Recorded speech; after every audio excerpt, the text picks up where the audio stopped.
So the Modern Warfare 2 multiplayer and co-op are officially out now. They've been out for a few days, and I feel like I have a fair enough amount of time played to give you guys my opinion on them overall. Now, right off the bat, if you just want a quick, real short, just comprehensive review of the multiplayer, it's the same as Modern Warfare 2019, but with a few things tweaked out and just changed for artistic purposes. That's pretty much the quick and short of it, alright? But for the long form review, let's get into it.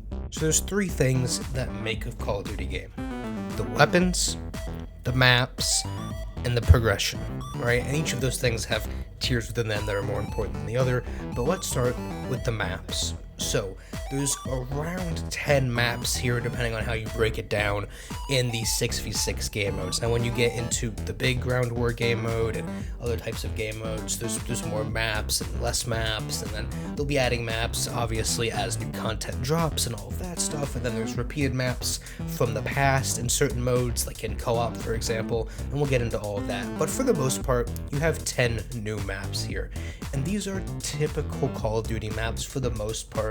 They have 3 lanes, an interior, and then 2 exterior lanes, and you know, they interact with each other and have different levels and all of that stuff, but for the most part, there's typical Call of Duty 3-lane structure. Now there's a few that break away from that, and these are the maps that tend to not work so well for the most part. Like this one I'm playing on here, for example, just kind of a big open circle.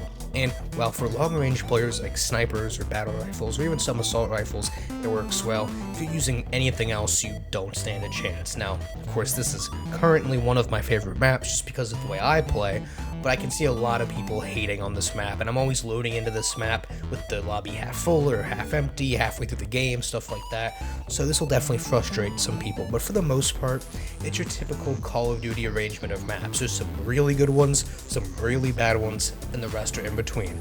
The F1 map is the one that seems to stand out the most to me as the best overall map in my opinion. It has a good amount of interiors, has a good amount of exterior, and it's relatively simplistic with that Call of Duty 3-lane structure. Again, that's all going to depend on how you play. If you're more of an SMG and close range person, obviously you're going to like those maps. If you play more long range and sit in buildings and snipe, you're going to like those types of maps. So really how the map pool, feels for you is going to be individual based on your playstyle.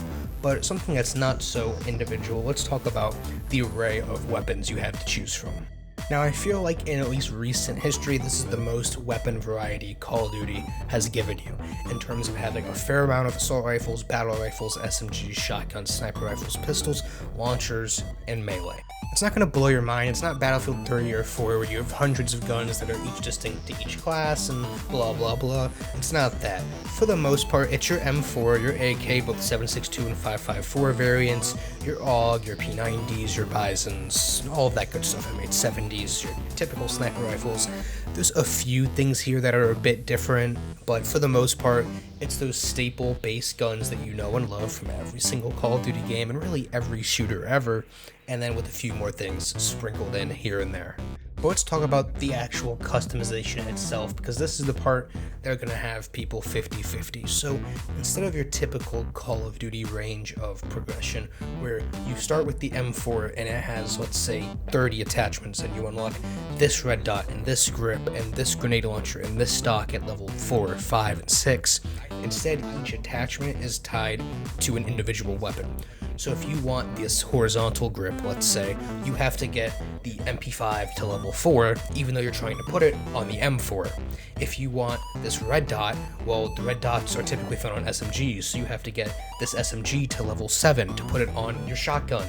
And so all of the attachments are tied together through progression to each individual weapon. And the camos work the same way. If you want hexagon sandstorm camo, you have to get the Remington M870 to level 4, and I'm just making these camos up, but that's how it works. And as you get to high level camos and high level attachments, it's higher levels for those weapons. Now I will say, compared to the beta, this is done much better. In the beta, it was so confusing. They didn't tell you, you had to use this stupid skill tree to go through the branches and try to figure out what attachments is on what gun, and it was just so confusing. Here, it's completely different. Right underneath the name of the gun or the attachment, whatever you're trying to unlock, it tells you must unlock A to level B to get this. So if you want, again, just as an example, at horizontal grip on the M4, it'll say, okay, well, you need to get the MP5 to level 7. You don't have to go searching through a skill tree and going through all these different tiers and ladders trying to figure out what the hell gun you need to use for the next 3 matches. And so, while you can choose to target specific attachments and grind through it that way, the point of this system is to have players use more weapons. Instead of just everyone using the meta weapon and sitting there with their M4 already built to the max stats the day the game comes out, you have to progress through all of these different weapons and use a more wide array of weapons, as well as people like me that like to just level up every gun. It rewards you in that sense that you'll have all of the attachments unlocked by the end of it. Now, we've dipped a bit into the progression side of things here, but that's how Call of Duty is innately tied together. As you unlock more weapons, and the weapons you want to use, and the attachments you want to use, you progress through the levels. And there is no prestige system in this game. You peak at 55, and then you'll have everything unlocked, and from there it's just leveling up guns to get camos and attachments, like I've said earlier. And while we're here, I feel like we should talk about the kill streaks. There's nothing new. It's pretty much, your typical gunship, mortar strike, AC-130, cluster mine. The bomb drone is in place of the RCXD, mortar strike, all of the things you're used to. Now, I wish they would experiment just a little bit more and maybe use some new kill streaks here and there. I feel like they've been relying on stuff that's old for so long, and while yes, it works, something like the care package can be innovated on and changed in a way that makes it at least somewhat more interesting. I feel like, especially with the time to kill in this game, the care package just is not a kill streak worth using anymore. That needs to be replaced with something else that is at least somewhat more fun. Now, for the most part, that's really all I have to say about the multiplayer here. I didn't really touch Call of Duty Vanguard's multiplayer, so I already have more time played, and I'm actually a higher level than I was in Vanguard, so this is something that feels new and is refreshing enough. Now, do I think that it's the greatest thing ever and it's the best COD ever made? Absolutely not. Like I said in the beginning, it's a clone of Modern Warfare 2019 with a few things changed. Those few big things being the movement system. You now have access to sliding and dolphin diving, but can't shoot while doing either of them, which personally I like, but I know a majority of people won't. And so as this game has to last, if the rumors are true that there is no Call of Duty game next year, 2 years, I don't know how it's going to manage to do that. Now, I do think the Battle Pass, when that releases in 2 weeks along with Warzone, will give this game a bit of life, but as much as I loved Modern Warfare 2019, and like I've said, this is a clone of it, playing the Battle Pass and one new map and one new gun every 3 months is only going to keep me interested for so long, and Warzone itself, I mean, I really have no interest in that at this point. I haven't touched that in 2 years. And so, overall, I think the campaign does exactly what it needs to do for now. How it's going to innovate in the future is a different story. Now, let me touch a tiny bit on the launch state of the game, now that we've gone over the more objective facts of the multiplayer, and then we'll go into co-op. So, as you can see here, or rather can't at all, this is one of the bugs I've ran into. You get flashbanged, and then the flashbang effect kind of wears off, but it kind of doesn't, and you just can't see a damn thing. So this has happened to me 2 or 3 times throughout my playtime, and of course it happens on literally the brightest map in the game, so I can't see at all. Constant crashing. I mean, constant. The more people you seem to have in your party, the more it crashes. The menu and UI system is just shit overall. I mean, that's not even a bug. It's just shit. That's really all I have to say about that. And aside from that, I haven't ran into too many problems. Now, I am on Xbox, not on PC. PC's always going to have more problems than consoles in the beginning. So originally I was going to separate the multiplayer and co-op reviews, but due to there just being a lack of co-op content, I decided let's go ahead and just combine it into one. And so I would compare this to about the amount of content that was there with Vanguard Zombies. Absolutely none. You have 3 missions with, as far as I understand, no difficulty slider that took us maybe an hour to do all 3. The first one is very good. It's, if you like stealth, if you like the whole night vision spec ops like type of thing, that whole vibe, you'll love it. It's great. It's just that with a partner. It's fun. It's definitely the best one.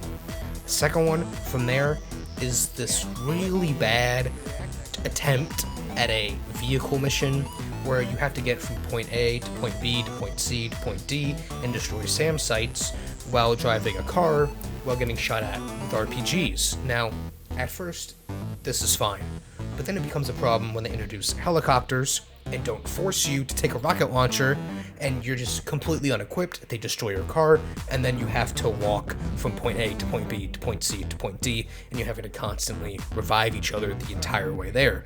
So that mission sucks. Then the final and third co-op mission, I literally don't even remember. I have to go look at the clip. Ah yes, the wave survival mission. So this one is decent. It's wave survival, like I said, and the only thing that puts it slightly over average is the fact that you're playing on Dome from Modern Warfare 3. So that's cool. They're gonna add Dome to multiplayer, I hope. I mean, you've done 99% of the work right here. And so I'm hoping this was just a foundation for co-op and not just the beginning of it. I mean, if you look at the time trials and the shooting range and all of that stuff that they had in Modern Warfare 2019 that they expanded on each season, this could be something like that. Yes, at launch, this is bad, this is poor. As your third game mode, your replacement of zombies, this is not a good game mode, right? And especially with the price tag being $75 now instead of $60, you really needed a strong third game mode, and this isn't it. It's fine, it's decent, it's not bad. It's just there's not a lot of it, it's real simple, and it's only 2 players. I think in the future, make this 4 players, give at least 1 new mission, if not more, a season, obviously launch with more, and give some unique rewards. Right now you get like an operator or 2, but in the current state of the game where there's no customization for the operators, it's really not that cool. Give something unique and cool if you're doing these, and give them difficulty sliders so you can get even more unique rewards. And, of course, the more players, the better. So overall, where do the multiplayer and co-op sit with me? Well, with everything I've said about the multiplayer combined with the few bugs that it has here and there, I'd say it sits at about a 7 out of 10. It does what it needs to do, and I don't give it too many extra points into that grade or 9 out of 10, 10 out of 10 territory, just because it is a clone of 2019, and it has all the launch bugs and all of the other problems that we mentioned earlier. So that sits there, and now I've gave both the campaign and the multiplayer a 7 out of 10. The co-op, I would probably sit at a 5. It's fine, it does what it needs to do. It's not great, it's not bad, it's just fine. I'll never play it again unless they add new content, but it is what it is. So overall, Modern Warfare 2 currently sits at a 7 out of 10 for me. That puts it on my rating scale at good. It's above average, but it's not great purely because it's been done before and the launch state of the game. But that's just my opinion. You guys let me know what you think of the multiplayer, the co-op, the campaign down in the comments below, and I'll see you guys on the next one.